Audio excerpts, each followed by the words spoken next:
Film જગતના superstar અને અભિનેતા સોનુ સૂદ બન્યા સરહદી પંથકના મહેમાન। તો સુઈ ગામના ગોલપ નેસડા ગામે ભારેશ્વર ગૌશાળામાં ફિલ્મ જગતના જાણીતા અભિનેતા અને સુપરસ્ટાર મહેમાન બન્યા છે।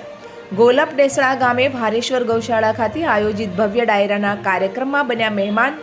તો ભવ્ય ડાયરાના આયોજનમાં સોનુ સૂદની સાથે ગુજરાતના લોકપ્રિય કલાકારો કીર્તિદાન ગઢવી અને ગોપાલ સાધુ સહિત અનેક કલાકારોએ હાજરી આપી। ડાયરાના આયોજનમાં ગૌશાળાના લાભાર્થે લાખો રૂપિયાની સરવાણી કરવામાં આવી। તો ડાયરામાં સુપરસ્ટારની હાજરીથી સરહદી પંથકમાં ભારે ઉત્સાહ જોવા મળ્યો।